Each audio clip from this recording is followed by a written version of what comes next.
एक समय की बात है, एक शांत और हरे भरे जंगल के किनारे एक छोटा सा गांव था। इस गांव में मिन्नी नाम की एक खूबसूरत बिल्ली रहती थी। मिन्नी के फर का रंग दूध जैसा सफेद था और उसकी आंखें पन्ने जैसी हरी थीं। वो बहुत चंचल और जिज्ञासु थी, लेकिन साथ ही थोड़ी डरपोक भी। उसे दुनिया की हर छोटी चीज से डर लगता था, ऊंची आवाजों से, अनजान लोगों से और तो और अपनी ही परछाई से भी। एक दिन जब मिन्नी गांव के बाहर खेल रही थी, उसे एक पुरानी टूटी हुई बाल्टी में कुछ चमकता हुआ दिखा। उत्सुकतावश वह पास गई और देखा कि वो एक छोटा सा चमकता हुआ चांदी का पंजा था। वो पंजा इतना सुंदर था कि मिन्नी ने उसे उठा लिया और अपने साथ घर ले आई।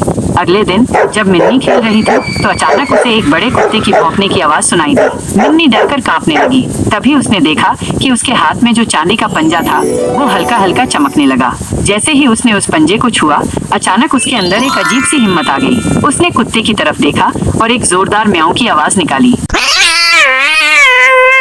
कुत्ता हैरान होकर भाग गया। मिन्नी को विश्वास नहीं हुआ, क्या ये उस पंजे का कमाल था। उसने सोचा कि वो फिर से कोशिश करेगी। एक बार वो एक ऊंचे पेड़ पर चढ़ने से डर रही थी, लेकिन जैसे ही उसने पंजे को छुआ, उसे लगा जैसे उसके पंजों में शक्ति आ गई हो और वो आसानी से ऊपर चढ़ गई। अब मिन्नी हर मुश्किल में उस जादुई पंजे का इस्तेमाल करती थी। वो अब किसी से डरती नहीं थी। उस बच्चों को खोई हुई चीजें ढूंढने में मदद की और यहाँ तक कि एक बार वो गाँव में घुस आए